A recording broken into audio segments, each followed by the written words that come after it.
الشيطان الرجيم بسم الله الرحمن الرحيم ولا تحسبن الله غافلا عما يعمل الظالمون إنما يؤخرهم ليوم تشخص فيه الأبصار مهطعين مقنعي رؤوسهم لا يرتد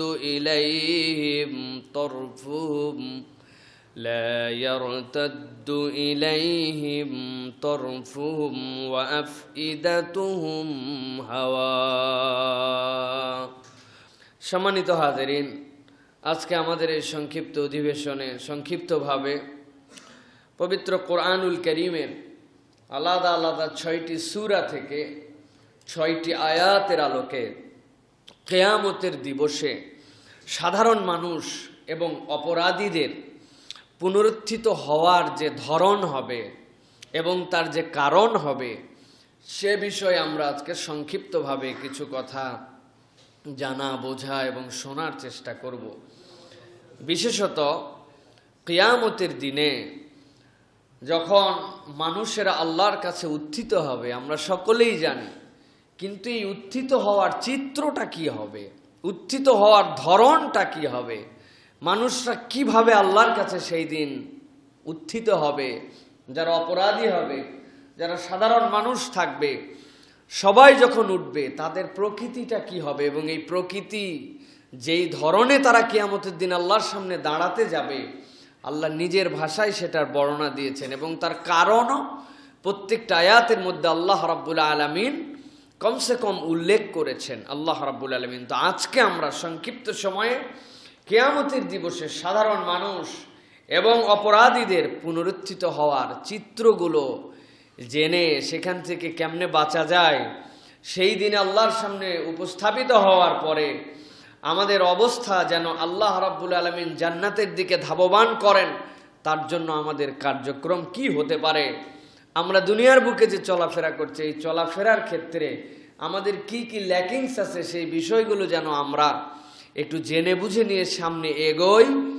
আজকে আমরা সে বিষয় নিয়ে কথা বলার চেষ্টা করব। আমা তৌফিক ইল্লা বিল্লাহ।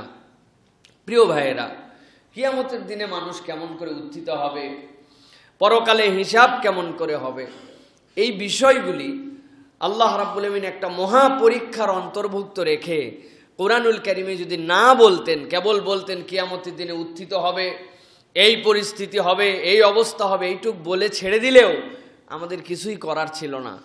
কিন্তু আল্লাহ রাব্বুল আলামিন এই কোরআনের মধ্যে যতগুলো আয়াত দিয়েছেন এর মধ্যে সবচেয়ে বেশি আমাদের জন্য দয়াদ্র আয়াত যেইগুলো, সেইগুলো হচ্ছে পরকালীন পরিস্থিতি এবং কে কোন অপরাধে কোন পরিস্থিতিতে পড়বে এই বিষয়গুলো আল্লাহ রাব্বুল আলামিন কোরআনুল কারীমের মধ্যে অগ্রিম জানায় রাখছেন।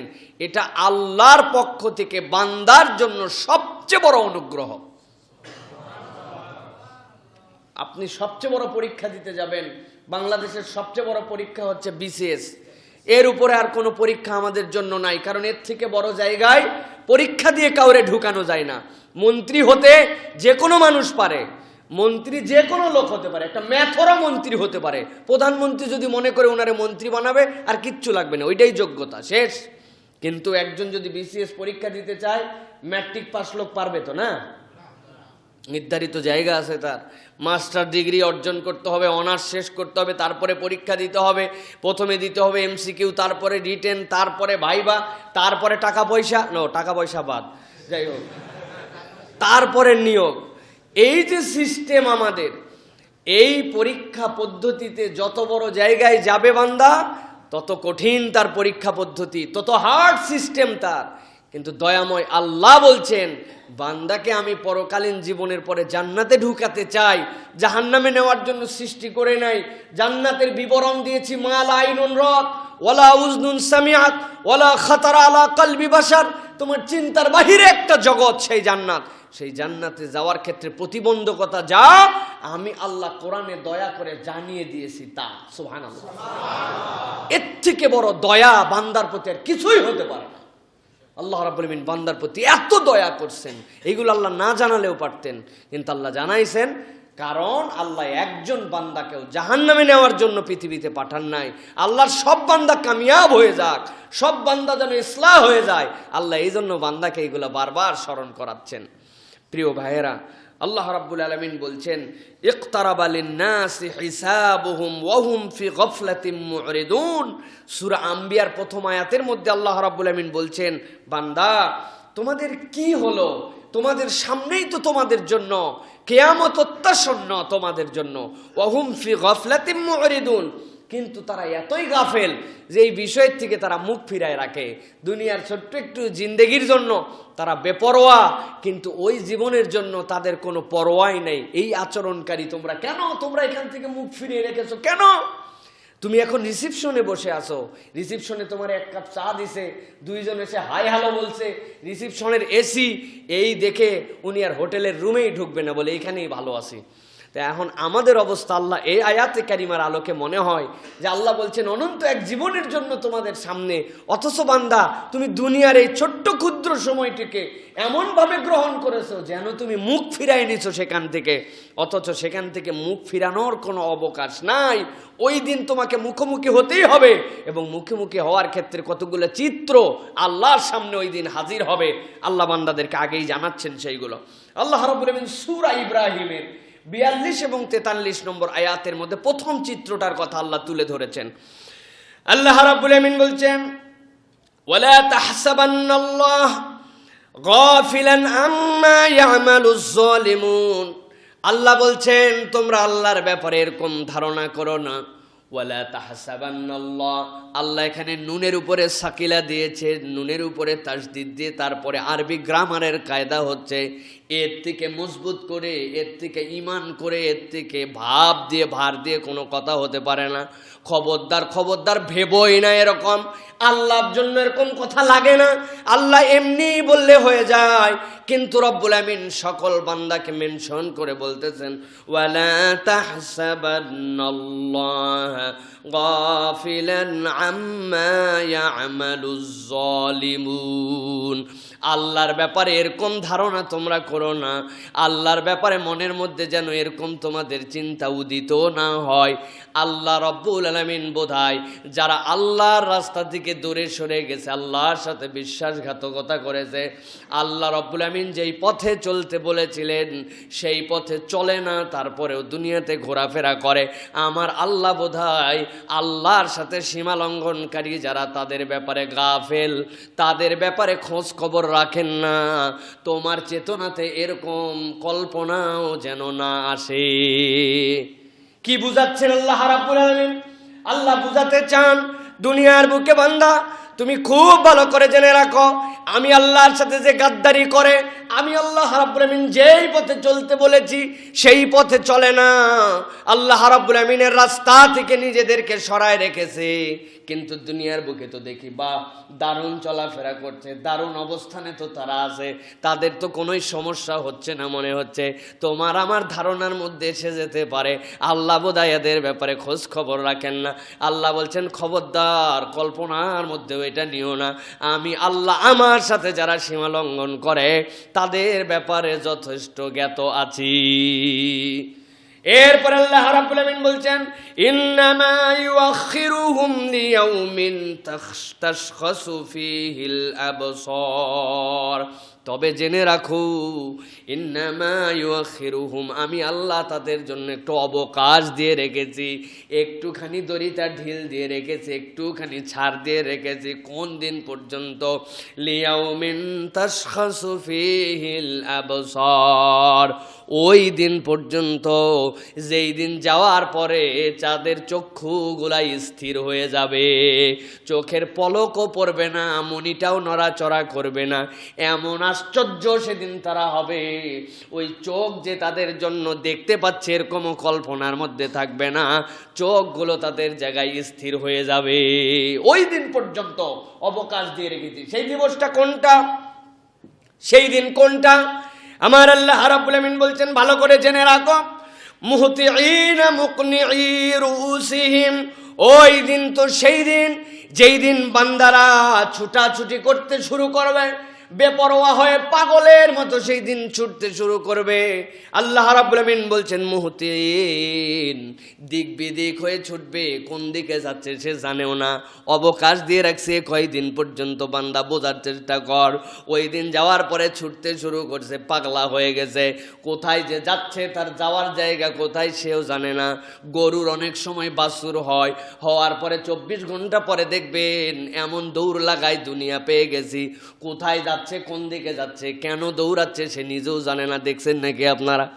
আল্লাহ রাব্বুল আমিন বলছেন মুহতিন, ওই দিন ওই বান্দারা দুনিয়ার ব্যাপারে যারা তোমরা মনে করেছিলে তাদের ব্যাপারে আল্লাহ খবর রাখেন না, তাদের খোঁজ খবর জানেন না, যারা আল্লাহর অবাধ্য, আল্লাহর সাথে সীমা লঙ্ঘন করেছে, তোমরা দেখতে পাবে ওই দিন পর্যন্ত অবকাশ। যেই দিন যাওয়ার পরে চোখগুলো স্থির হয়ে যাবে, যেই দিন যাওয়ার পরে পাগলের মতো দৌড়াবে এলোমেলো ভাবে, দৌড়ের কোনো তাল নাই, কোনো ঠিক নাই। মুকনিঈ রুউসিহিম, মাথাগুলা উপর দিকে দিয়ে রাখবে, কোথায় দৌড়াচ্ছে আর কেমনে যাচ্ছে কোনো তাল নাই। মুখটা যে উপর দিকে তুলেছে না তুলেছে, নিচের দিকেও আর তাকাতে পারে না। আল্লাহু আকবার। আমার আল্লাহ রাব্বুল আমিন বলছেন লা ইয়ারতাদ্দু ইলাইহিম তারফুহুম ওয়া আফইদাতুহুম হাওয়া।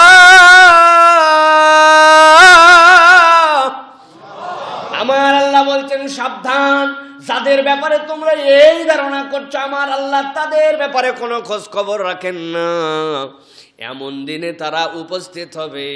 ওই মানুষগুলা লা ইয়ারতাদ্দু ইলাইহিম তারফুহুম, নিজের দিকে তাকায়াও নিজের দৃষ্টি দেখতে পারবে না, আমার চেহারাটা কেমন, আমার শরীরে কি আছে, আমি কে, আল্লাহ বলছেন সেইটাও খোঁজ করার দিন। সেই দিন তারা সময় পাবে না, নিজের দিকে নিজে তাকাতে পারবে না, উপরের দিকে মুখ উঁচু করে থাকবে, পাগলের মতো দৌড়াবে, চোখ দিয়ে কি দেখতেছে সে নিজেও জানে না, এমন ভাবে চোখগুলা স্থির হয়ে যাবে। আল্লাহ বলছেন ওয়া আফইদাতুহুম হাওয়া, আর তাদের অন্তরটা সেই দিন উদাস হয়ে যাবে। ওই অন্তরের কামনা বাসনা চাহিদা, ওই অন্তরের পরিস্থিতিটা এমন, তার থেকে বড় হতাশ আর উদাস ওই দিন কেউ থাকবে না। আল্লাহ বর্ণনা কতগুলা দিলেন খেয়াল করেন। আফইদাতুহুম হাওয়া, ভালো করে মুখস্থ করে ফেলেন, অন্তরটাও উদাস হয়ে যাবে। আল্লাহ এরপরে বললেন লা ইয়ারতাদ্দু ইলাইহিম তারফুহুম, তারা নিজেদের দিকে তাকাবে না।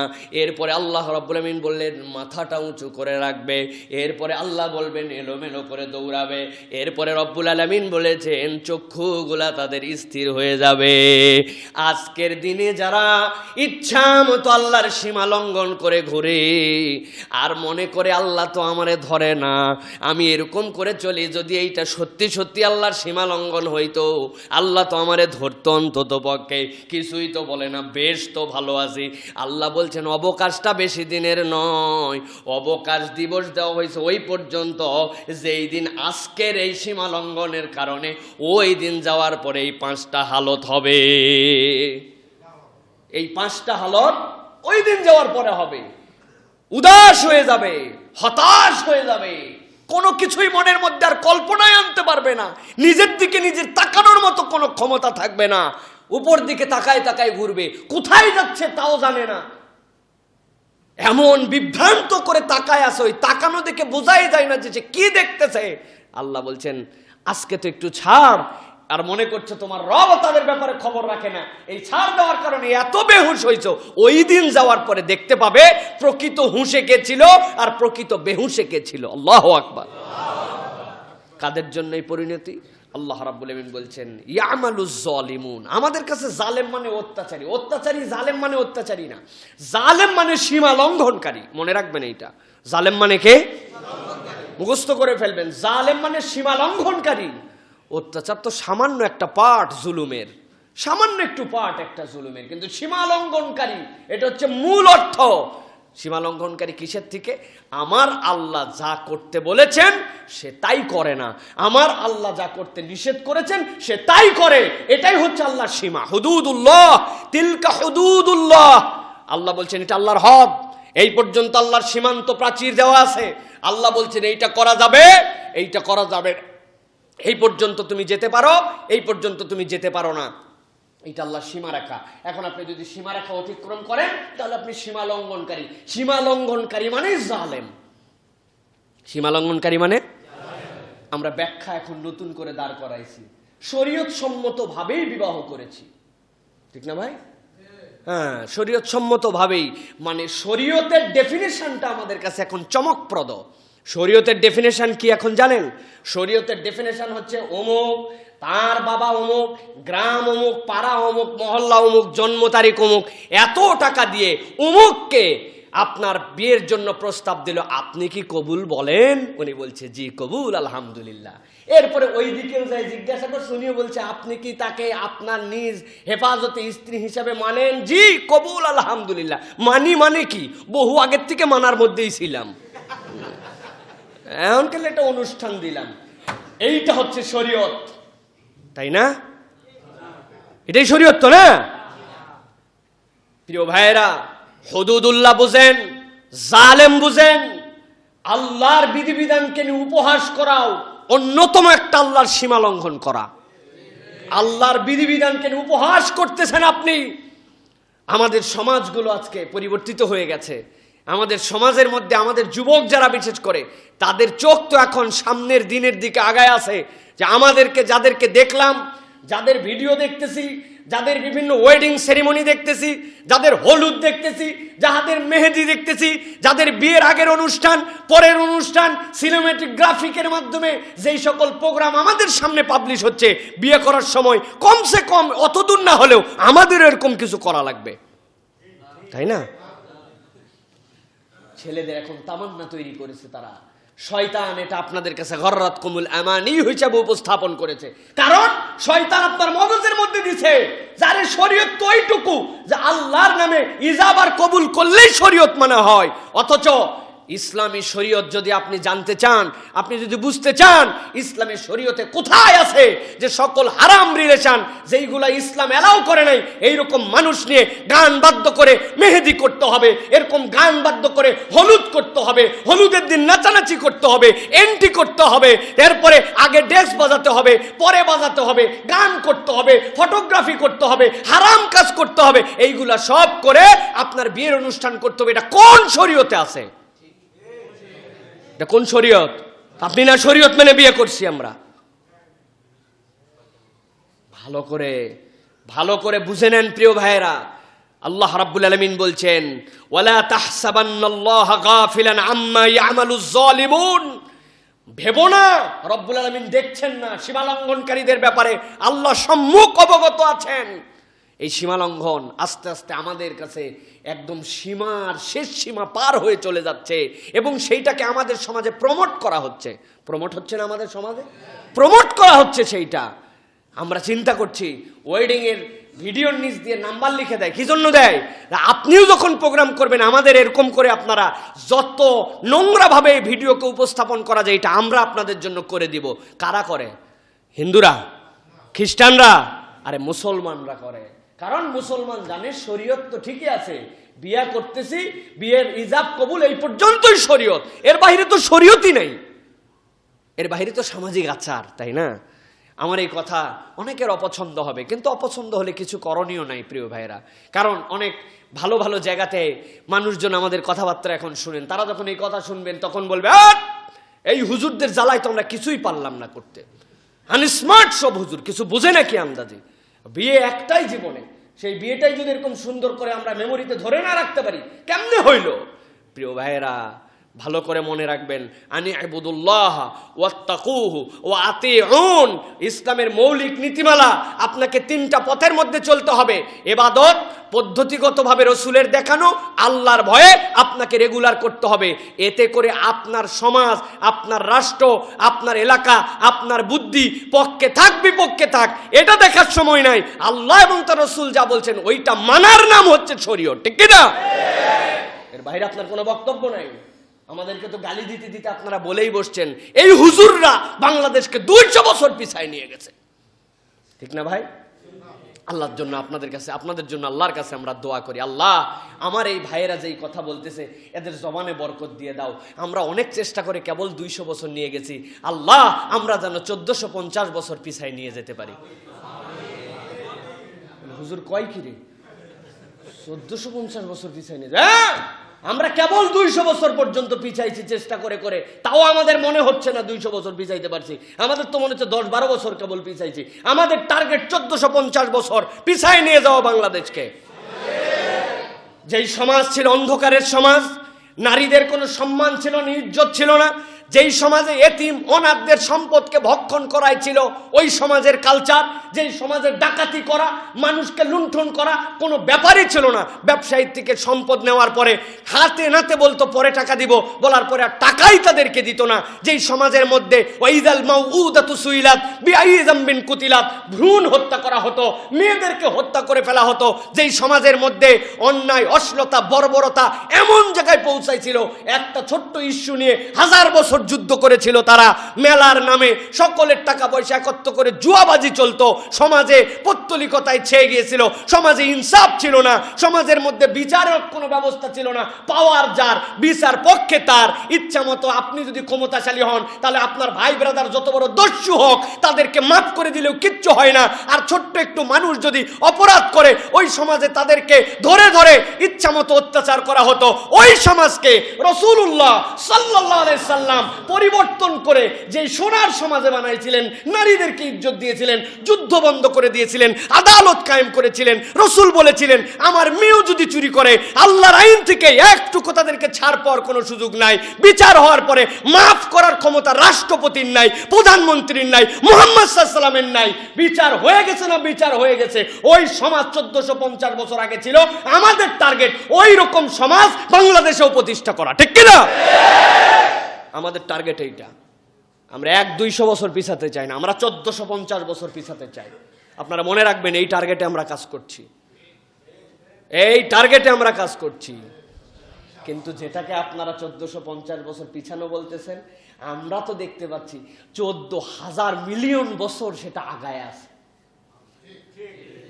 14,000 মিলিয়ন বছর আগে আগায় আছে সেটা পৃথিবীর থেকে, প্রিয় ভাইয়েরা। কারণ যেই মানুষ এত খারাপ, একটা মানুষ মোটামুটি খারাপ, তারা আপনি পরিবর্তন করেন। একটা ছেলে মোটামুটি বুঝে, তারা আপনি ভালো করছেন। আর একটা ছেলে কিছুই বোঝে না, 2-3 বার ফেল করছে, ওরে যখন আপনি স্ট্যান্ড করাইছেন তার মানে বুঝতে হবে কি এফোর্ট আপনি দিয়েছেন। রাসূল আরবি সাল্লাল্লাহু আলাইহি ওয়াসাল্লাম সবচেয়ে খারাপ সমাজকে এমন সোনার সমাজে পরিবর্তন করেছিলেন, উলঙ্গ বিবস্ত্র হয়ে মেয়ে চলে গেলেও তাদের রুচিতে ছিল না তাকাবে। মুজাহিদদের জন্য জেলখানার মধ্যে এরকম অনেক সুন্দরীদেরকে দিয়ে রেখে দিয়েছিল, তারা বের হয়ে বলছে এগুলা কি পাথর নাকি এগুলা মানুষ, আমরা বুঝি নাই। তারা তো ঘুরেও তাকায় না আমাদের দিকে। এই চরিত্রবান সমাজ রাসূলুল্লাহ সাল্লাল্লাহু আলাইহি ওয়াসাল্লাম দাঁড় করাইছিলেন। এমন পরিবেশ, এমন আদালত কায়েম করেছিলেন, দরজা খুলে ঘুমাতো।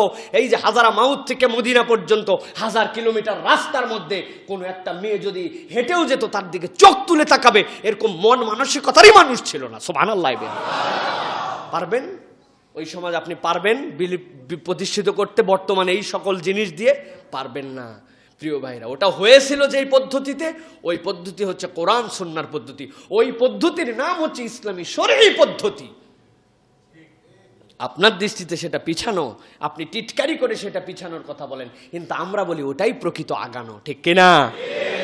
আমাদেরকে ওই দিকে যেতে হবে প্রিয় ভাইরা, নচেত আল্লাহ রাব্বুল আমিন বলছেন ইন্নামা ইউআখিরুকুম লিয়াউমিন তাশখাসু ফীহিল আবসার। ছাড় দিয়ে রেখেছি, কিন্তু মনে করো না ছেড়ে দিয়েছি। ছাড় দিয়ে রেখেছি কিন্তু মনে করো না ছেড়ে দিয়েছি। ওই দিন যাওয়ার পরে দেখবে চোখ স্থির হয়ে যাবে। মুহতিনা মুকনিই রুসিহিম, উল্টা পাল্টা দৌড়াবে। মাথাগুলো উঁচু হয়ে যাবে। লা ইয়ারতাদ্দু ইলাইহিম তারফুহুম, নিজের দিকে নিজে তাকাতেও পারবে না, সময় থাকবে না তোমার তাকানোর, এত ভয়ঙ্কর পরিবেশ হয়ে যাবে। ওয়া আফইদাতুহুম হাওয়া, অন্তরগুলো হাউতাশে ভরে যাবে। হায় হায়, কি করে আসলাম, কি করে আসলাম, এই যে ছাড় দিয়ে রাখছিল এটারে মনে করছিলাম ছেড়ে দিছে, আহারে যদি একটু বুঝে আসতে পারতাম তাইলে আজকে জীবনটা পরিবর্তন হয়ে যেত। আল্লাহ এটা স্মরণ করায় দিচ্ছেন সূরা ইব্রাহিমের 42-43 নম্বর আয়াত দিয়ে, যে বান্দা ওই দিন কবে হবে তুই এখনো জানিস না, ওই দিন এরকম একটা পরিবেশ হবে, আমি আল্লাহ জেনে তোরে জানাচ্ছি, তুই সতর্ক হ। ওই দিন কি হয়ে গেছে? হয়ে গেছে। কবে হবে জানি, কিন্তু কারা ওই দিন এই অবস্থার মধ্যে যাবে আজকের এই আয়াত আমাদেরকে জানায় দিচ্ছে যে বান্দা তুই সতর্ক হ, নচেত তোর জন্য বিপদ আছে। আল্লাহ রাব্বুল আমিন এরপরে বলছেন, ওয়ালাউ তারা ইযিল মুজরিমুনা নাকিসু রুসিহিম ইনদা রাব্বিহিম ربنا ابصرنا وسمعنا فارجعنا نعمل صالحا إنا موقنون। আমার আল্লাহ রাব্বুল আমিন বলছেন, বান্দারা খেয়াল করে শোনো, দ্বিতীয় অবস্থা কিয়ামতের ময়দানে এক শ্রেণীর হবে যারা দুনিয়ার বুকে সব সময় মাথা উঁচু করে করে চলেছে, দুনিয়ার বুকে সব সময় তকব্বরি করে চলেছে, আল্লাহর বিধিবিধানের কথা যেই না তাদের কাছে বলা হয়েছে, নিজের একটা বুদ্ধি খাটাইছে, নিজের একটা যুক্তি দিয়েছে, তার যেই বিধানের কথাই বলা হোক তার মনের সাথে যদি পছন্দ না হয়, কোনো না কোনো সে একটা যুক্তি দিয়েছে, আমার দ্বারা সম্ভব হয় না, এই সমাজে বাস্তবায়ন করা সম্ভব নয়, আমার বউ বাচ্চা যেই স্ট্যান্ডার্ড থেকে তৈরি হয়ে আসছে এইভাবে তো এই কাজ করা যায় না, একটা দিন করলেই বা কি হবে, ইসলাম কি সব তোমরাই বোঝো নাকি, কোরআন হাদিসের আলোকে আমরাও কিছু বুঝেছি, এইরকম নানান ধরনের কথাবার্তা যারা বলেছে আর দুনিয়ার বুকে এরকম করে চলেছে, আমার আল্লাহ বলছেন কিয়ামতের দিনে তাদের উত্থিতর অবস্থানটা কি হবে। আল্লাহ বলছেন, ওয়ালাউ তারা ইযিল মুজরিমুনা নাকিসু রুসিহিম ইনদা রাব্বিহিম, ওই দিন দেখতে পাবে দুনিয়ায় যারা মুজরিম ছিল, দুনিয়ায় যারা অপরাধী ছিল, দুনিয়ায় যারা আল্লাহ রাব্বুল আলামিনের বিধিবিধান মানে নাই, আল্লাহ বলছেন সেই দিন তাদের মাথা, তাদের মুখ, আল্লাহ বলছেন এমন নিচু হবে, এমন অবনত মস্তকে আল্লাহর সামনে সেদিন উত্থিত হবে, অন্য কোনো প্রাণী এইভাবে উত্থিত হবে না। দুনিয়ার এই উদ্যত, দুনিয়ার এই আচরণ, দুনিয়ায় কারা এরকম করে চলেছিল হিসাব করে দেখেন। আমরা অনেক সময় বলি আমার আল্লাহ সবচেয়ে বড়, আমি কোনো অহংকার করি না, এইটা মুখের কথা, কিন্তু আল্লাহর হুকুম যখন আপনাকে মানতে বলা হয়, আমাকে যখন বলা হয় আমার আল্লাহ তো এটা করতে বলেছেন, আমার আল্লাহ এটা করতে নিষেধ করেছেন, আমার মনের মধ্যে নানান ধরনের তখন যুক্তি তৈরি হয় কিনা? খেয়াল করে দেখেন, আমাদের সকলের মধ্যে হয়, যুক্তি তৈরি হয়, দাড়ি রাখাই লাগবে, ঠিকই আছে, কিন্তু আসলে তো আমার বয়স তো অত হয়নি এখনো।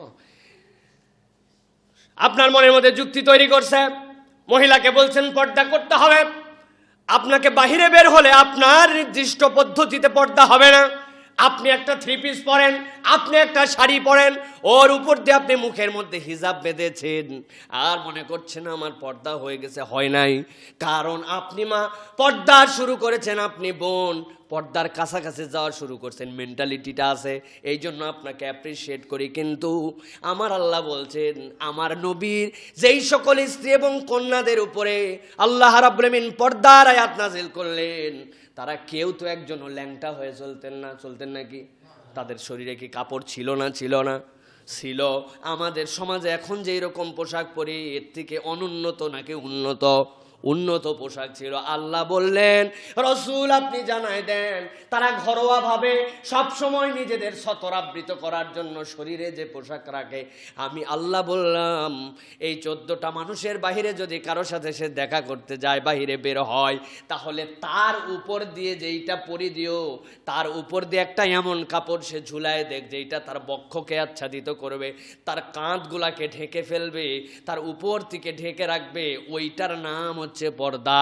তাইলে আপনি কোন যুক্তিতে এইটা বোঝান যে আপনি যেই পোশাকে পরেন ওই পোশাকেরই ওড়না দিয়ে মুখ পেঁচালে আপনার পর্দা হয়? শয়তান আপনার মধ্যে এই ভুল বুঝ ঢুকাচ্ছে, বোন ঢুকাচ্ছে মা। আপনাকে সাবধান হতে হবে। আপনার মেন্টালিটি আছে যে আপনি পর্দা করতে যাবেন, নচেত তো আপনি হিজাবটুকু করতেন না। কিন্তু আপনি যদি আল্লাহ এবং তার রসুলের পদ্ধতি ফলো করে আপনার যেই পোশাক পরে আছেন তার উপর দিয়ে ঢিলে ঢালা একটা পোশাক পরেন, সেইটার নাম পর্দা। কিন্তু আপনার মনের মধ্যে এই বুঝ মানে না। আল্লাহ বলছেন তারা কারা? মুখে মুখে বলে আমি অহংকার করি না, আমার আল্লাহর সাথে আমি কোনো রকম অহংকার করি না। কিন্তু এই জায়গায় মুজরিম মানে আল্লাহর যে হুকুম সেই হুকুম থেকে নিজের বুঝ দিয়ে যদি চলেন, আপনি আল্লাহর সাথে প্রকারান্তরে অহংকার করেন। ঠিক কিনা? প্রত্যেকেই নিজের জীবনে মিলান, আপনার জীবনের সাথে মিলান।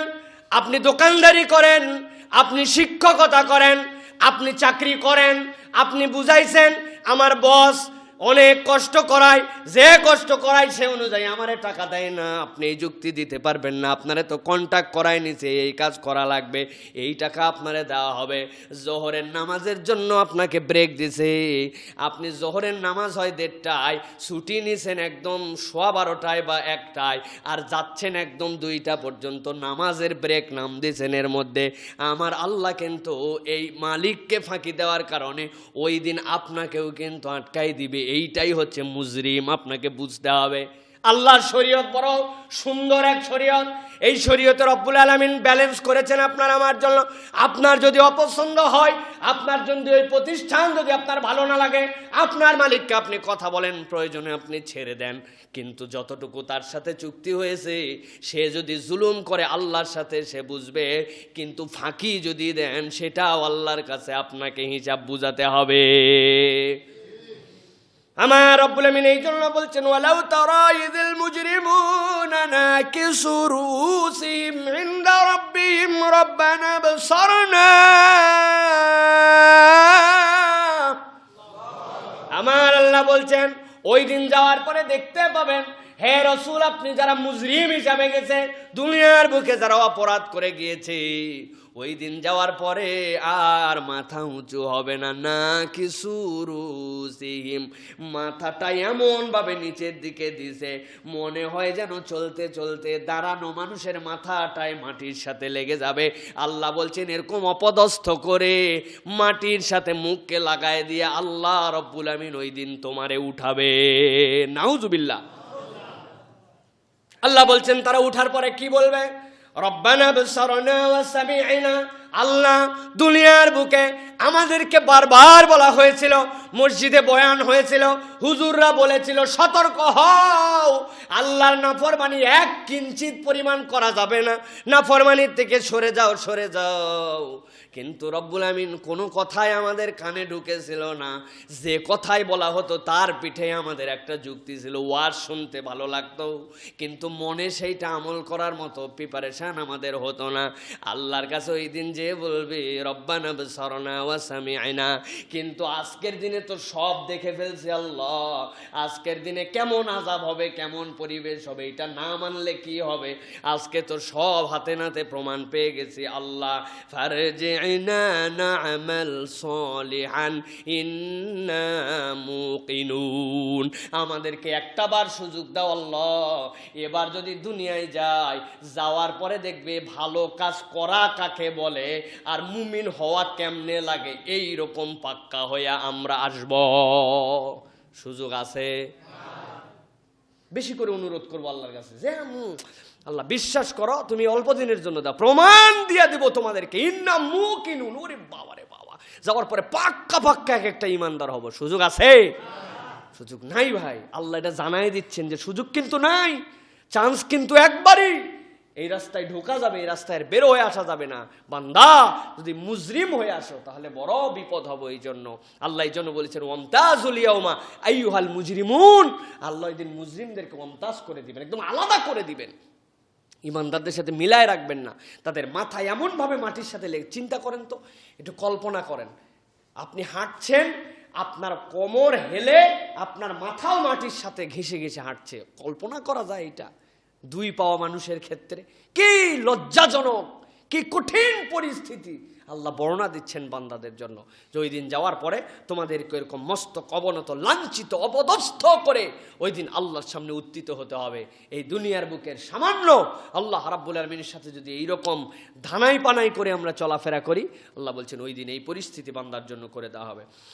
এরপর আল্লাহ রাব্বুল আমিন বলছেন সূরা শুআরার মধ্যে 45 নম্বর আয়াতে, وتراهم يعرضون عليها خاشعين من الذل ينظرون من طرف خفي।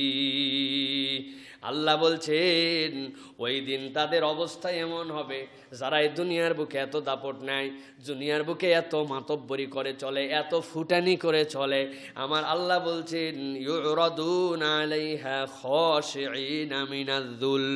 আল্লাহ বলছেন ওই দিন চরম লাঞ্ছনাপূর্ণ, তোমার দৃষ্টিকে আল্লাহ এমন লাঞ্ছনাপূর্ণ করে দিবেন, ওই লোকের দিকে যে তাকাবে আর নিজেও বুঝতে পারবে আমার তাকানো আর আমার চলাফেরা দেখেই আশপাশের মানুষ বুঝতে পারছে আমি কত বড় চোর। আল্লাহু আকবার।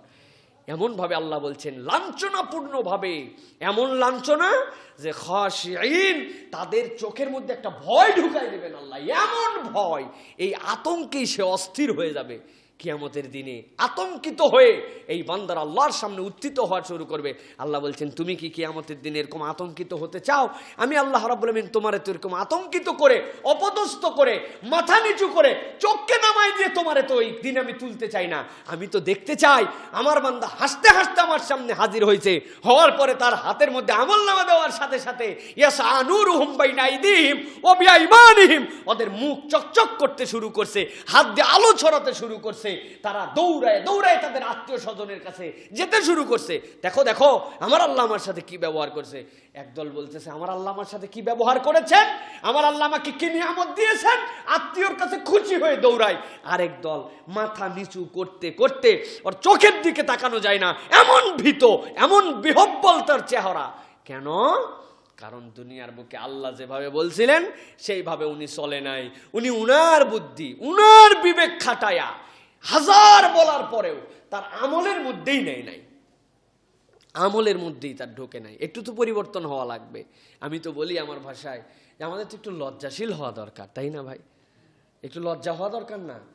লজ্জা তো আমাদের সকলেরই আছে। লজ্জা না থাকলে আপনারা জামা কাপড় না পরে আসেন? এখানে একজনও ল্যাংটা আসছে, ওই ছোট বাচ্চাও জামা পরে আসছে, আমাদের থেকে সুন্দর জামা কাপড় সে পরে আসছে আরো।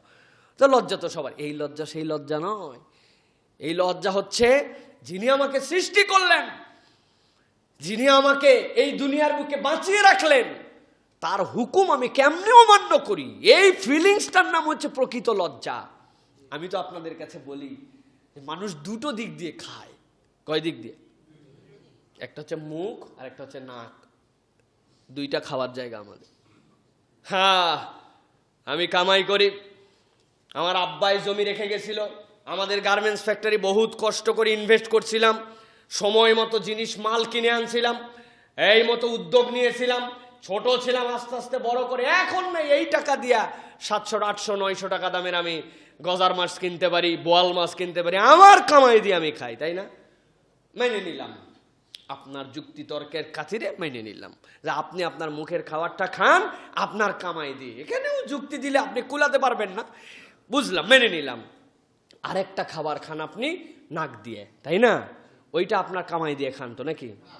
কার কামাই দিয়ে খান ওইটা? দাদার। ওইটা যদি আল্লাহর হয় তাহলে আপনি আল্লাহর যেটা খান ওইটা অফ করে দেব আমরা। আপনারটা আপনি খান, আল্লাহরটা অফ থাকবে, তাই তো নাকি? যে কোনো একজন রাজি থাকলে আমার কাছে চলে আসেন, আমি 3 মিনিট নাক আর মুখ 2 হাতে ঠাইসে ধরে আপনি কত বড় বাপের বেটা পরীক্ষা হয়ে যাক, আসেন, রাজি থাকলে আসেন। পারবেন? পারবো? আমি আমার ভাষায় বলি, প্রিয় ভাইয়েরা, এইটা আল্লাহ খাওয়াচ্ছেন। পেটেরটা এক ওয়াক্ত, একদিন 2 দিন কম বেশি ভালো খাবার অল্প খেয়ে, পচা বাসি খেয়ে টিকা যায়, কিন্তু এইটা 3 মিনিটের বেশি টিকা যায় না। যেই আল্লাহটা দিয়ে না টিকতে পারলে আপনার পেটের ভাতের দরকারই পড়ে না, ওই রবের সাথে আপনি কেমনে অকৃতজ্ঞতা করেন? কেমনে করেন আপনি? আপনারা হিসাব ঠিক মতো দিতে পারবেন না, আমি হিসাব জানি। আমার আব্বা করোনায় আক্রান্ত হয়েছিলেন, হওয়ার পরে হাসপাতালে ভর্তি করছিলাম, আজগর আলীতে ভর্তি ছিলেন, আইসিইউতে 7 দিন ছিলেন। যখন বিল দেয় আমাদের কাছে, বিল দেওয়ার পরে সব বিলের সাথে আমি ফুল কমপ্লিট বিলের চার্ট নিছি। একটা চকলেট খেলেও কে বিল সেটা আমাকে দিতে হবে বলছে, পুরা ডিটেলস বের করে দিতে। ডিটেলসে দেখি উনার 7 দিনের অক্সিজেনের বিল 69,000। আমি চিন্তা করলাম, আল্লাহ আপেল কমলা নয় খাওয়া, হাওয়া খাওয়ায় 69,000। একটু কল্পনা করেন, just you have to imagine. আপনাকে চিন্তা করতে হবে, ভাবতে হবে। আপনি ভেবে কুল করতে পারবেন না, you can not imagine that, যে আপনার এই 7 দিনের, তাও তো সব সময় লাগে নাই, 69,000 টাকার অক্সিজেন দিয়ে দিল রব্বুল আলামিন। আপনারা আমারে দিয়ে রাখছে, নাক দিয়ে খাচ্ছি ইচ্ছা মতো, কোনোদিন বিল দেওয়া লাগলো না। যখনই আপনার আল্লাহর কোনো হুকুম মানতে আপনার অন্তর যখন একটুখানি ফুসফাস করবে, একটুখানি করে নিজের মতামত দিতে যাবে, সাথে সাথে নাক মুখ ঠেসে ধরবেন, সাথে সাথে। এটা ডোজ। হ্যাঁ বেটা, আল্লাহ বলছে নামাজ পড়তে, তুই নামাজ পড়তে যাবি না, কত বড় বাপের বেটা তুই, দেখি ধরে থাকবেন। না হলে নিজে না পারলে শক্তিশালী এটার বলে, ধর তো তুই আমারে ধর, 2.5 মিনিট পর ছাইড়ে দিস, তাছাড়া কিন্তু বিপদ আবার। প্রিয় ভাইয়েরা, যখনই এরকম অবাধ্য হতে যাবে বলবেন, আল্লাহ যেটা খাওয়াই এই পর্যন্ত বাঁচায় রাখছে, তুমি কার সাথে গাদ্দারি করো, কার সাথে গাদ্দারি করো? দুনিয়ায় তোমার কামাই দিয়ে তুমি মাছ কিনে খাও, পোলাও কিনে খাও, খাও না। সাধ্যের মধ্যে থাকলে অক্সিজেন ছাড়া চলে, এটা আমার রব আপনাকে আমাকে দেন। এই জন্য আল্লাহ রাব্বুল আলামিন বলছেন যে খবরদার আল্লাহর সাথে যেন গাদ্দারি করো না। যদি গাদ্দারি করো, ওই দিন যাওয়ার পরে অক্সিজেন যখন মানুষের শরীরে চলে যায়, কি হয় জানেন? আপনার যখন স্যাচুরেশন লেভেল নেমে যায়, যখন 90-এর নিচে চলে আসে, 80-এর নিচে চলে আসে, মানুষের চেহারা কালো হয়ে যায়। প্রথমে নীল হয়, এরপরে কালো হয়। স্বাভাবিকভাবে আমাদের শরীরে 95, 96, 97 এর মধ্যে র্যান্ডম আমাদের মধ্যে 100 হয় না, 97, 98, 97, 98 এরকম থাকে।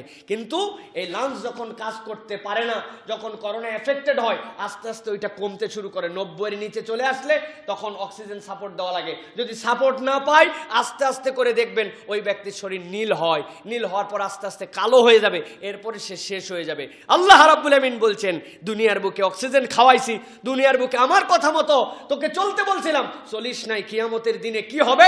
আল্লাহ বলছেন, চেহারা অন্ধকারের নাই কালো করে দেওয়া হবে। কাআন্নামা উগশিয়াত উজুহুহুম কিতাআম মিনাল লাইলি মুসলিমা। আল্লাহু আকবার। আল্লাহ রাব্বুল আলামিন সূরা ইউনূসের 27 নম্বর আয়াতের মধ্যে আল্লাহ বলছেন, কাআন্নামা উগশিয়াত উজুহুম কিতাআম মিনাল লাইলি মুসলিমা। একে তো রাত, তারপরে অন্ধকার, রাতের অন্ধকারের নাই তাদের চেহারাগুলোকে অন্ধকার করে দেওয়া হবে। আল্লাহু আকবার। কারণ দুনিয়ায় আমি তোরে বাঁচায় রাখছিলাম, আমার ওই সৌন্দর্য তোরে দিয়ে রাখছিলাম। তোরে এখন বলবেন যে হুজুর, ওই যে আফ্রিকান নিগ্রো, ওরা তো রাতের থেকে বেশি অন্ধকার আছে না?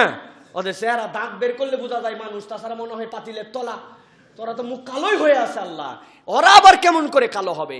এই কালো মানে তার মন, মানসিকতা, পরিবেশ, পরিস্থিতিতে ওর মনের কন্ডিশনটা আল্লাহ এমন করে দিবেন, রাতের বেলা অন্ধকার, বিদিক দিক বিদিক হতাশা তাকে যেরকম গ্রাস করে ফেলে, সে বুঝে ফেলছে এখন আমার অবস্থা কি, এখন তার পরিবেশ পরিস্থিতি কি। আল্লাহ বলছেন, ওই ব্যক্তিকে কিয়ামতের দিন আমি আল্লাহ ওই রাতের তমাশাচ্ছন্ন কালো অন্ধকারের থেকে বেশি তার চেহারা, তার মন, তার পরিবেশ, তার আশপাশটাকে এরকম অন্ধকার করে দিব, যে অন্ধকারে হাবুডুবু খেয়ে সে জাহান্নামে চলে যাবে। নাউযুবিল্লাহি মিন যালিক। কেন এই অবস্থা হবে? কারণ আল্লাহ রাব্বুল আমিন বলে দিয়েছেন, আরেকটা দল যাদের কাছে আলো আছে, ওই আলো নিয়ে চলে যাবে।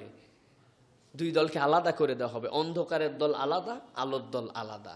আপনি যখন স্বাভাবিক লাইটের মধ্যে থাকেন, তখন অন্য জায়গায় যাওয়ার পরে আপনার কাছে অত কষ্ট হয় না। কিন্তু আপনি যদি কঠিন আলোর মধ্যে থেকে হঠাৎ করে আপনার ঘরের মধ্যেও ঢুকেন, ঘরে কিন্তু একটা আলো আছে, তারপর আপনার চোখ আর কাজ করে না, 2-1 মিনিট সময় লাগে, ঠিক কিনা ভাই? এমন অন্ধকার হয়ে গেছে, হ্যাঁ কিছুই তো আমি দেখতে পাই না, কারণ বাইরে এত লাইট ছিল। আল্লাহ বলছেন, কাআন্নামা উগশিয়াত উজুহুম কিতাআম মিনাল লাইলি মুসলিমা। ওই দিন এই আলোওয়ালাদেরকে আল্লাহ যখন আলাদা করে দিবেন, এই যারা আল্লাহকে মানে নাই, আল্লাহর দুনিয়ায় আল্লাহর নিয়ামত পাওয়ার পরেও আল্লাহর অনুগত হয় নাই, আল্লাহ বলছেন ওই দিন তাদের পরিস্থিতিটা এমন হবে, ওই আলোওয়ালারা চলে গেলে দিশাহীন অন্ধকারের মধ্যে পড়ে যাবে। নাউযুবিল্লাহি মিন যালিক। আল্লাহ কেন স্মরণ করাচ্ছেন? ওই অন্ধকার কাটায় উঠার মতো আমাদের হাতে ওই দিন কিছুই থাকবে না। অতএব দুনিয়ার থেকে এমনভাবে যেতে হবে যেন আমাদেরকে অন্ধকারের দলে যেতে না হয়।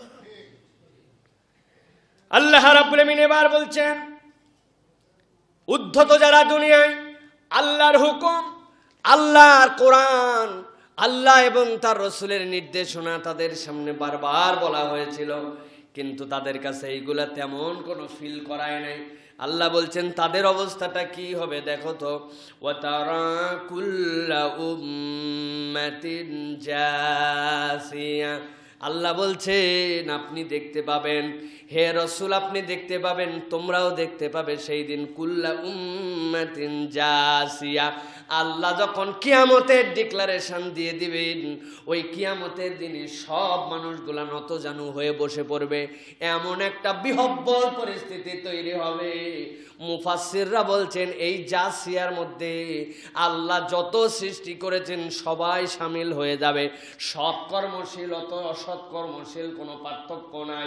আল্লাহর কিয়ামতের পরিবেশটা এমন হবে, সব মানুষগুলা হাঁটু গেড়ে বসে পড়বে, মানুষ আতঙ্কগ্রস্ত হয়ে যাবে।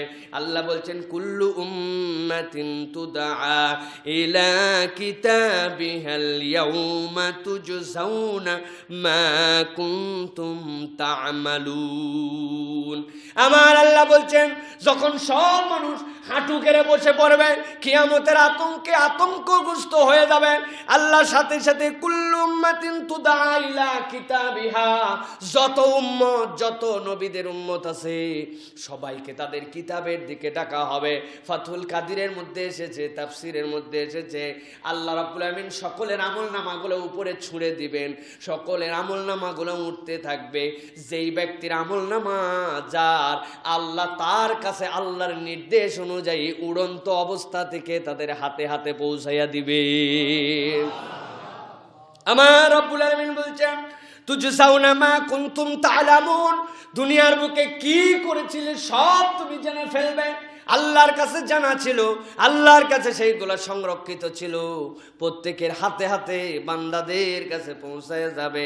আল্লাহ বলছেন হাযা কিতাবুনা ইয়ানতিকু আলাইকুম বিল হক ইন্না কুন্না নাস্তানসিখু মা কুনতুম তা'মালুন।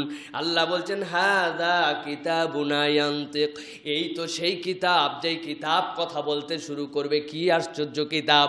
বান্দা তুমি পড়তে চাও বা না চাও, একটা আয়াতের মধ্যে আছে ইকরা কিতাবাক কাফা বিনাফসিকাল ইয়াউমা আলাইকা হাসিবা।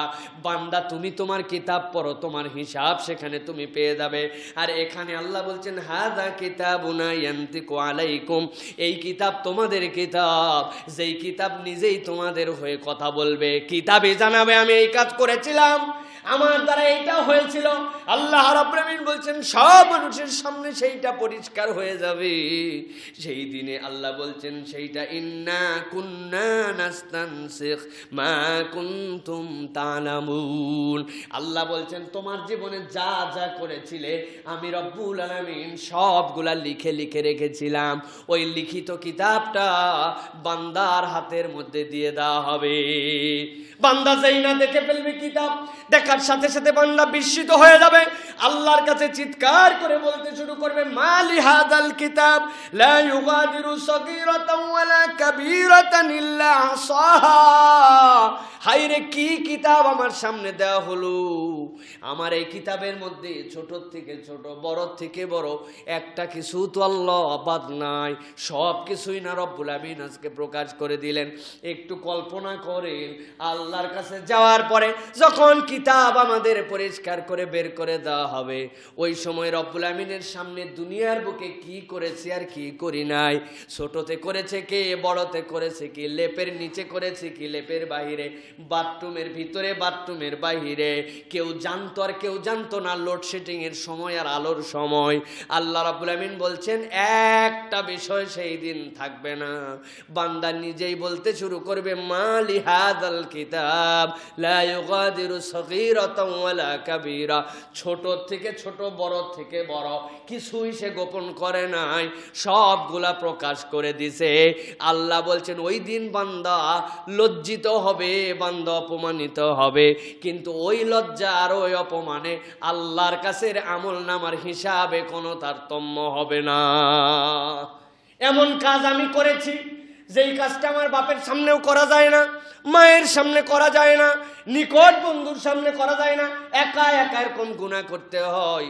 এমন গুনাহ আছে দুনিয়ার কেউ জানে না, কেবল আমি জানি আমার গুনাহ। যদি এটা প্রকাশ হয়ে যায়, মেম্বারে ওঠা তো দূরের কথা, মানুষ মুখের দিকে তাকায় সালাম দিবে না, মানুষ নিজেদেরকে দাম দিবে না, মানুষ মসজিদে ঢুকতে দিবে না। এইরকম গুনাহগার, এই গুনাহগার কেন এরকম করে ঢুকেছে? ছোটবেলায় করেছে, বড়বেলায় করেছি। আল্লাহ বলছেন ও বান্দারা, আমি আল্লাহ তোদের জন্য বলছি, ইন্না কুন্না নাস্তানসিখ মা কুনতুম তা'মালুন। মনে করিস না এগুলো এমনি এমনি, আমি আল্লাহ প্রত্যেকটা জিনিস লিখে রেখেছি। তুই হয় পড়বি, না হয় তোর আমল নামা অটো রিডিং চালু হয়ে যাবে। আল্লাহু আকবার। ওই দিনকে আল্লাহ বলছেন ভয় করো, ভয় করে করে তোমরা এমন ভাবে আমল নামা করো যাতে বেইজ্জত না হতে হয়। তোমার আমল নামা ওই দিন দেওয়ার পরে তোমার ডাইনে যদি বলা হয় আব্বারে নিয়ে আর আম্মারে এনে তোমার আমল নামা দেখো, আমি কখনো সম্ভব হবে না ওই আমল নামা আমি কেমন করে দেখবো। এই দিক তাকায়া তোমরা যদি কল্পনা করো যে আমল নামা প্রকাশ সংরক্ষিত তো আছেই, সেইটা প্রকাশ করে দিলে তুমি লোড নিতে পারবে না, তাইলে ওই ভুল কেমন করে দুনিয়ায় করতেছো। আমার আল্লাহ রাব্বুল আমিন বলছেন এরপরে দুনিয়ার মানুষের জন্য এই আয়াতে কারিমা সূরা জাসিয়া পড়বেন। এইগুলো একটু 28 এবং 29 নম্বর আয়াতের মধ্যে রব্বুল আমিন এরকম করে বর্ণনা করার পরে বলছেন ইল্লাল্লাযীনা আমানু ওয়া আমিলুস সলিহাত। তবে জেনে রাখো, যারা আল্লাহর জন্য ভালো কাজ করবে, যারা ঈমান আনবে, নেক কাজ করবে, আল্লাহ বলছেন তাদের কোনো চিন্তা নাই। আমি আল্লাহ ওই কঠিন ভয়াবহ দিবসে আমার বান্দাগুলাকে আমার রহমতের চাদরে ঢাকায় নিব। সুবহানাল্লাহ। মানে চেষ্টাটা আমাদেরকে করতে হবে। ভুল হবেই, বান্দা ভুল করবেই। আল্লাহ বলছেন ওই দিন যাওয়ার পরে আমি রব্বুল আলামিন দেখব যে তুই কি এটা উদ্ধতভাবে করছিস, বুঝে বুঝে করছিস, তোর মানার এখানে উচিত ছিল, তারপরেও তুই তোর মাথা খাটাইয়া তুই আল্লাহর প্রতি গাদ্দারি করে এটা করছিস, নাকি তুই চেষ্টা করার পরে শয়তানের প্ররোচনায় ভুল হয়ে গেছে, শয়তানের প্ররোচনায় এটা মিসিং হয়ে গেছে। এইটা আল্লাহ দেখবেন। আল্লাহ যদি দেখেন না সেইটা উদ্ধতভাবে, সেইটা আল্লাহর সাথে বড়াই করে, আল্লাহকে পাশ কাটাইয়া নিজের নানান যুক্তি করে এটা করে নাই, বরং চেষ্টা করছিল, তারপরে ভুল হয়েছে, তারপরে শয়তানের প্ররোচনায় পরিচিত হয়েছে, আল্লাহ বলছেন তাদের জন্য আমি রব্বুল আমিন তো আমার রহমতের চাদর রাখছি, আমার রহমতের চাদর দিয়ে তোদেরকে বেষ্টন করে আমি আল্লাহ মাফ করে দিব। আল্লাহ সর্বশেষ বলছেন ওয়ানজিরহুম ইয়াউমাল আজিফাতি ইযিল কুলুবু লাদাল হানাজিরি কাযিমিন। আল্লাহ বলছেন সেদিন আরেকটা শ্রেণী, এই অবস্থাটা তাদের এত ভয়ঙ্কর হয়ে যাবে, আস্তে আস্তে তাদের প্রাণ ওষ্ঠাগত হবে। আরেক কষ্টের নাম আল্লাহ বলছেন এটা ভয়ঙ্কর কষ্ট, লাদাল হানাজিরি কাযিমিন। জান বাড়ায়ও না, ভিতরে থাকেও না, এর থেকে কষ্টের কিছু নাই। যদি বাড়ায় যায় তো বাড়ায় যা, শেষ হয়ে গেল। আল্লাহ বলছেন না, তাদের কণ্ঠনালীর কাছে উদ্যত করে দেওয়া হবে। এই কষ্ট এত ভয়ঙ্কর, যারে এই কষ্ট সেই দিন দেওয়া হবে সেই কেবল টের পাবে কিয়ামতের ময়দানটা কত কঠিন।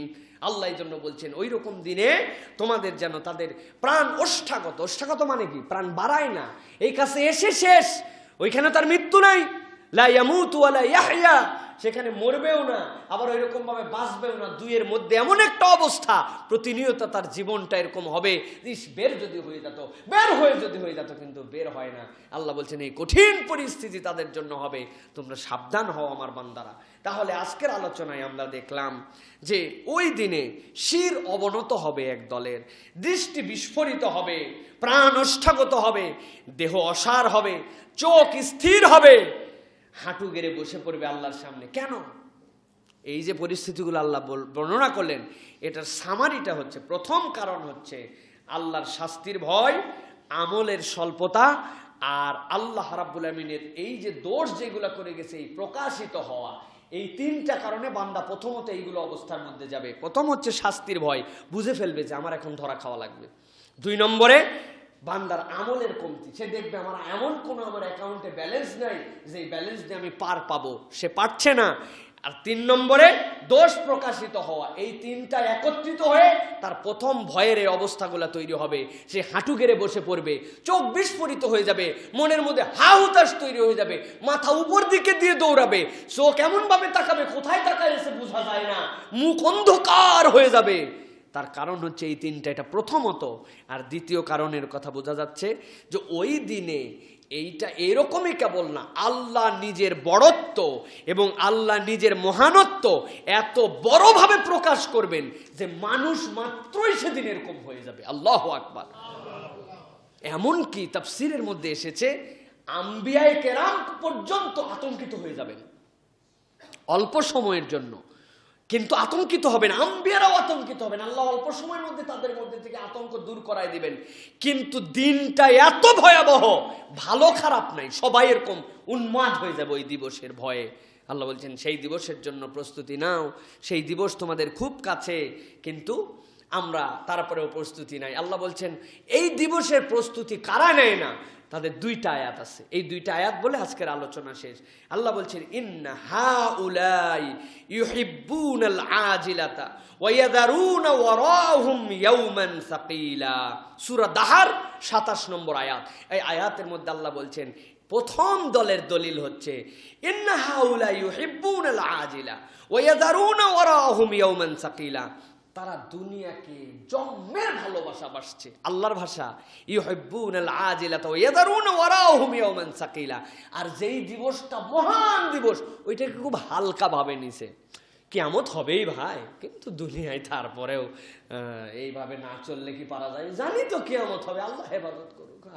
এই যে সুসুরানি কথাবার্তা বলা আমাদের, আল্লাহর ভাষা এটা, আমার ভাষা না। আল্লাহ রাব্বুল আমিন এই কথা বলেন ইন্না হাউলা ইউহিব্বুনাল আজিলা। দুনিয়াকে একদম কলিজা দিয়ে, দুনিয়ার এক চুল ছাড়তে রাজি নাই। কিয়ামত জাহান্নামে যাক, কিয়ামত স্বয়ং জাহান্নামে যাক। চিন্তা করছেন আপনি?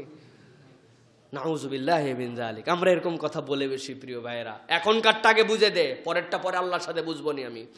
কি উনি আল্লাহর ভিআইপি বান্দা, চিন্তা করছেন? আল্লাহু আকবার।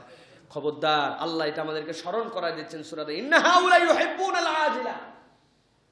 তারা দুনিয়া দুনিয়া দুনিয়া, দুনিয়ার মহব্বত এমন ভাবে তার অন্তরে ঢুকছে, দুনিয়া লাগবে। যদি দুনিয়াই না লাগতো, কোরআনে আল্লাহ কেন বললেন রব্বানা আতিনা ফিদ দুনিয়া হাসানা ওয়া ফিল আখিরাতি হাসানা? আল্লাহ শিখাইছেন, কিন্তু তার মানে এই নয় পরকালকে উপেক্ষা করে দুনিয়া নয়, দুনিয়াটা পরকালকে সামনে রেখে, ঠিক কিনা? আমি দুনিয়ায় সুন্দর করে চলি, আমি সুন্দর বাড়িতে থাকি, সুন্দর পরিবেশে থাকি, কি জন্য? আমি ভালো খাবার খাই। আপনার নিয়ত থাকবে আল্লাহর ইবাদত যেন ভালো করে করতে পারি, সুস্থ যেন থাকতে পারি, আল্লাহ রাব্বুল আলামিনের পক্ষে হয়ে যেন কাজ করতে পারি। ব্যবসা করি এই জন্য কেবল আমার কামাইয়ের জন্য নয়, এইটা দিয়ে যেন অসহায়, দরিদ্র সমাজ এইগুলোর উপকার করতে পারি, পরের কাজে লাগাতে পারি, দান খয়রাত করতে পারি। এই জন্য আমার কোটি কোটি কোটি কোটি টাকা দরকার। টাকা দরকার কেবল এই জন্য না যে এই টাকা রেখে গেলাম আগামী 20 প্রজন্ম পর্যন্ত আমার ছেলে মেয়ে ইসলাম মানুক চাই না মানুক, আল্লাহর বান্দাদের যেন কারো কাছে মুখাপেক্ষী না হয়, এই জন্য কোটি কোটি টাকার ব্যাংক ব্যালেন্স বানাই গেলাম। এই টাকা ইতিহাসে প্রমাণ নাই চতুর্থ পুরুষ পর্যন্ত পৌঁছাইছে, প্রমাণ নাই। পুরা পৃথিবীর ইতিহাসে প্রমাণ নাই। টাকা মিলিয়ন মিলিয়ন রেখে গেছে, চতুর্থ প্রজন্ম পর্যন্ত যাদের টাকা পৌঁছাইছে প্রমাণ নাই। আরে রাজা বাদশাদের ঘর বাড়িগুলো দেখেন না, যাই কয়দিন হয়েছে আমরা দেখতে পাচ্ছি না? এইগুলো এখন হয়েছে ওয়ার্ল্ড হেরিটেজ, পৃথিবীর এখন হচ্ছে দর্শনীয় স্থান। ওদের বংশ কই ভাই? আমার বংশ তো আমি বলতে পারি যে আমার বাপ কে ছিল, তার বাপ কে ছিল, তার বাপ কে ছিল, তার বাপ, এরপরে আর বলতে পারি না আমরা, কারণ দলিলের পরে আমরা জানি না কে আছে না আছে। আবার আমার বাচ্চারা হয়তো 3 প্রজন্ম পর্যন্ত নাম বলবে, কিন্তু এইগুলা লোক এত বড় বড় বিল্ডিং, এত বড় বড় কোটি কোটি টাকার, এদের প্রজন্ম কই ভাই? সব শেষ, সব শেষ। আল্লাহ এই জন্য বলছেন যে তুমি তোমার এই দুনিয়াদারিকে কেবল দুনিয়াকে টার্গেট করে করো না, দুনিয়া আমাদের লাগবেই, দুনিয়া একবারে বিমুখ হতে বলেন নাই। লা রুহবানিয়াতা ফিল ইসলাম, ইসলামই হচ্ছে একটা অনন্য ধর্ম যার মধ্যে কোনো বৈরাগ্য নাই। ইসলামে বৈরাগ্য আছে? ঘর বাড়ি সব ছেড়ে চলে যাও, যায় ময়দানের মধ্যে একবারে জঙ্গলের মধ্যে যে আল্লাহর আবেদ হয়ে যাও, এরকম কোনো সিস্টেম ইসলামে নাই। রসুল বলছেন আমি বিয়েও করেছি, আমি সংসারও করি, আমি নামাজও পড়ি, রাত্রেও ঘুমাই, আমার মতো করে তোমার জীবন চালাও। সুবহানাল্লাহি বিহামদি। রসুল হাসান বিজনেসও করছেন, ম্যানেজার ছিলেন। রসুলের থেকে ভালো ম্যানেজার পৃথিবীতে কেউ হতে পারে না। এত মুনাফা করছেন আল্লাহ নবী, নবীজির থেকে ভালো বিজনেস পলিসিও কেউ জানতো না। সুবহানাল্লাহি বিহামদি। এত বিউটিফুল তিনি বিজনেসম্যান। সো আল্লাহ রসুল সাল্লাম কিন্তু বিজনেস করছেন। নবী করিম সাল্লাল্লাহু আলাইহি সাল্লাম আপনার আমার মতো এরকম চাকরগিরি করেন নাই, কিন্তু এই যে আমরা যেরকম চাকুরি করি না এখন, এই চাকুরির মধ্যে কিন্তু অনেক সময় বরকত কম হয়। এই জন্য আমাদের নিজেদের যারা ইয়াং আছেন, যারা এই জেনারেশনের, আপনারা চিন্তা করেন আল্লাহ আমাদেরকে এডুকেটেড করেছেন। আমি একটা পর্যায়ে গেছি, আমি তো নতুন করে উদ্যোক্তা হওয়ার চেষ্টা করবো ইনশাল্লাহ। 10 জন মিলে আমি কিছু করার চেষ্টা করব। খালি হুজুর দোয়া করেন আমি যেন চাকর হতে পারি। চাকুরি বলেন তো এই জন্য শুনতে ভালো লাগে, আসলে তো চাকর, তাই না? কি দোয়া করব বলেন? আল্লাহ তোমার বান্দারে চাকর বানাও। অথচ আল্লাহ আবার দোয়া শিখাচ্ছেন রসুলকে দিয়ে, যে নামাজের 2 সিজদার মধ্যে বল আল্লাহ কাহরির রিজাল, কোন ব্যক্তি যেন আমার উপরে চেপে বসতে না পারে। আল্লাহ কোন ব্যক্তি আমাকে এমন ভাবে নিগৃহীত করে আমি তার আষ্টে পৃষ্ঠে ডানেও ফিরতে পারি না, বামেও ফিরতে পারি না, এইরকম কোন মুনিব, এইরকম কোন লোককে আমার উপরে কর্তৃত্ব দিও না। আল্লাহর কাছে দোয়া করলেন নামাজের মধ্যে যে কাহরির রিজাল থেকে আল্লাহ মুক্ত করো, আর হুজুরের কাছে বলছেন হুজুর আমারে চাকর বানাও। সুতরাং চাকরি খারাপ না, আলহামদুলিল্লাহ, সবাই তো আর পারবে না, আপনাদের করতে হবে ইনসাফের সাথে। কিন্তু আমার যুবক যারা, আপনারা উদ্যোক্তা হওয়ার চেষ্টা করেন যে আমি কিছু করার চেষ্টা করব ইনশাল্লাহ, আমি ভালো কিছু করার চেষ্টা করে আরো 10 জনকে চাকরি দেওয়ার চেষ্টা করব। দুনিয়ায় মানুষ কত কিছু করছে আর আপনি হতাশার মধ্যে আছেন। কোনো হতাশা নাই, ইসলাম একটা দিক নির্দেশনা আপনার আমার জন্য দিছে। কোনো পেশাকে ছোট করে দেখলে আপনি কখনো শ্রমিকের মূল্যায়ন করতে পারবেন না, ঠিক কিনা? আপনার কাছে মনে হবে ওই যে সচিব যে কলমের খোঁচায় কোটি কোটি টাকার কারবার করে ফেলতেছে, তাকে অনেক সম্মান দিতে মন চাবে। কিন্তু আপনি যদি জানেন যে কাসবুল হালাল, যে হালাল কামাই করে সে আল্লাহর কাছে সবচেয়ে প্রিয়, এইটা জানলে একজন রিকশাওয়ালাকে আপনার তার থেকে বেশি সম্মান করতে মন চাবে, ঠিক কিনা? কারণ আপনি পেশাকে সম্মান দেন।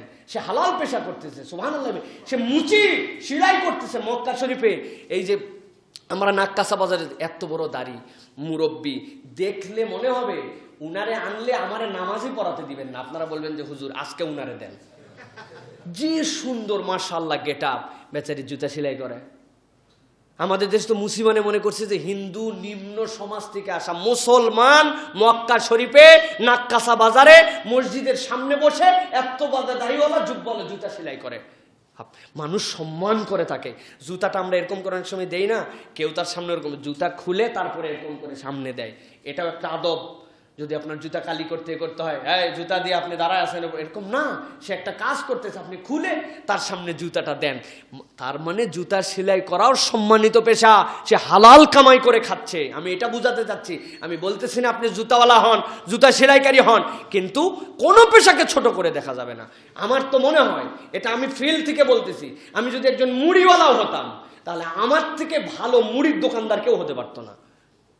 আমি যদি একজন বাদাম বিক্রিকারী হতাম, আমার থেকে ভালো বাদাম বিক্রি করার লোক কেউ হতে পারতো না। আমার মনে হয়েছে গত কয়েকদিন আগে বাচ্চাদেরকে নিয়ে গার্ডেনে গেছিলাম, এই যে বোটানিক্যাল গার্ডেন, আমার মনে হয়েছে এই বোটানিক্যাল গার্ডেনে যদি আমাকে প্রশাসক বানাতো, বাংলাদেশে বোটানিক্যাল গার্ডেন কি জিনিস এইটা মানুষের কাছে উপস্থাপন করতে পারতাম। প্রতিদিন কয়েক লক্ষ টাকার শুধুমাত্র গেট মানি কামাই করতে পারতাম। ওদের কোনো আইডিয়াই নাই। ফুলের বাগান বানায় রাখছে, একটা গোলাপের উদ্যান, গোলাপের বড় বাগান, তারপরে বিভিন্ন ধরনের অভিনব গাছ আছে। আপনারা ওইগুলা সুন্দর করে কালচার করেন, ওইগুলা ঘোষণা দেন যে এই তারিখে আসলে এই গাছ উমুককে দেওয়া হবে, এই গাছগুলো এই তারিখ থেকে বিক্রি করা হবে। আপনারা ছাদ বাগানের জন্য গাছ নিয়ে যান। আমাদের কাছে যে গোলাপ আছে, বাংলাদেশের কারো কাছে গোলাপ নাই, এই গোলাপের চারা এই তারিখ থেকে এই তারিখ বিক্রি করা হবে। এই জিনিস বাচ্চাদেরকে যদি নিয়ে আসেন, তারা এখানে এসে যদি 5টা গাছের নাম আমরা দেখাবো বলে দিতে পারে, তাদেরকে গাছ গিফট করা হবে। বাচ্চারা গাছ দেখা চিনবে, প্রকৃতি দেখা চিনবে, বেড়াতে যাবে, সেখানে ঘুরবে, সারাদিন সেখানে সুন্দর একটা প্রাকৃতিক পরিবেশে পার হবে, যাওয়ার সময় 2-4টা গাছ নিয়ে যাবে। এইরকম করে একটা সুন্দর করে আমাদের সমাজের সব জায়গায় মাথা খাটালে আমাদের করা সম্ভব। আমাদের এক আমলাতান্ত্রিক জটিলতা, ঠিক না ভাই?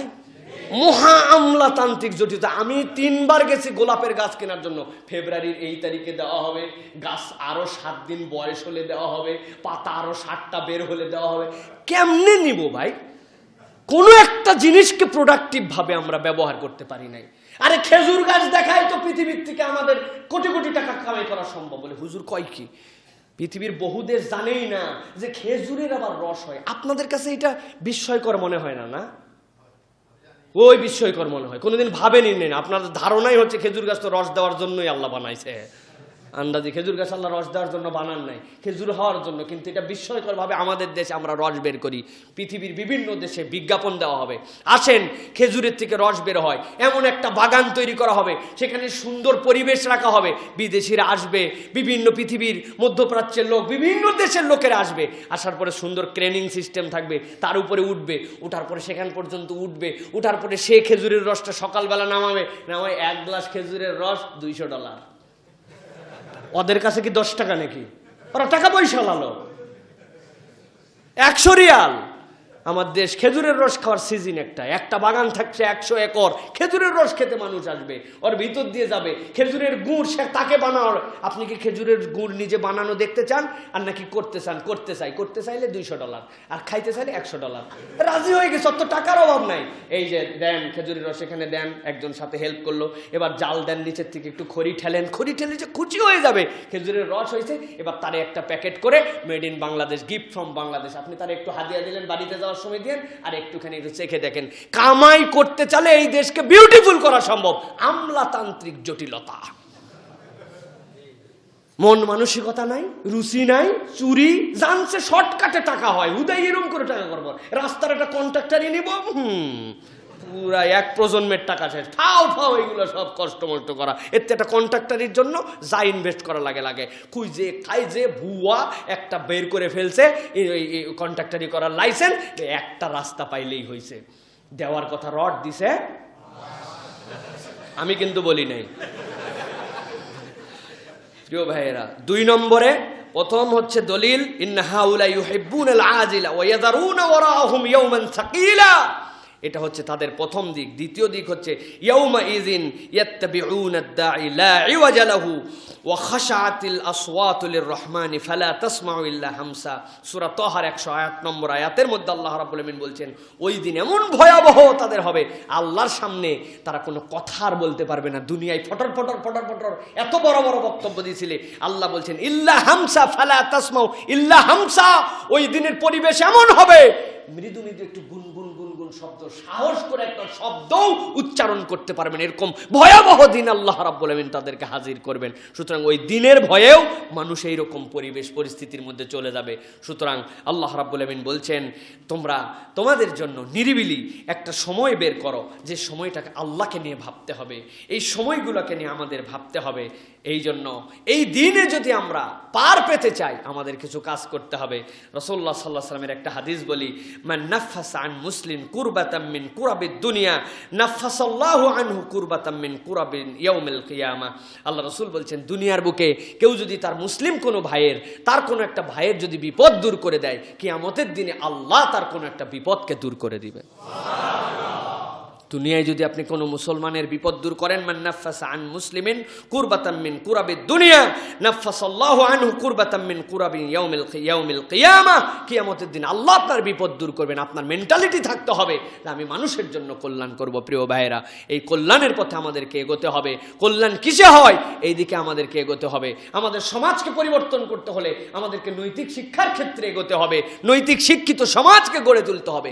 দুঃখ আর হতাশা আমাদের শিক্ষা ব্যবস্থাকে এমনভাবে নতুন করে করা হচ্ছে, যেখানে আগে তাও একটা নৈতিক শিক্ষা নামে কিতাব ছিল, তার জন্য বোর্ডে পরীক্ষা দেওয়া লাগতো। দুঃখ যে নাম নতুন করে আমাদের যে সিলেবাস আসছে, নতুন করে যে কারিকুলাম হচ্ছে, এই কারিকুলামে এই সাবজেক্ট থাকবে, কিন্তু বোর্ডেও এর পরীক্ষা দেওয়া লাগবে না। যে জিনিস পরীক্ষা দেওয়া লাগে তাই পড়ে না, আর যার পরীক্ষা দেওয়া লাগবে না তা আবার পড়বে কি জন্য? কিভাবে এই নিয়ে আগামী জুমা ইনশাল্লাহ এই নিয়ে কথা বলবো আপনাদের কাছে, বিস্তারিত কথা আছে এই বিষয় নিয়ে। আল্লাহ রাব্বুল আমিন আমাদেরকে তৌফিক দান করুক, বল আল্লাহুম্মা আমিন। আল্লাহ আজকে যে বিষয় আলোচনা হলো এই বিষয়গুলো আমাদের অন্তরে ধারণ করে আমরা যেন প্রকৃত আল্লাহর গোলাম হয়ে আল্লাহর কাছে সেই দিন উপস্থাপিত হতে পারি, সেই তৌফিক দেন, বলেন আল্লাহুম্মা আমিন। ওয়া আখির দাওয়ানা আলহামদুলিল্লাহি রাব্বিল আলামিন।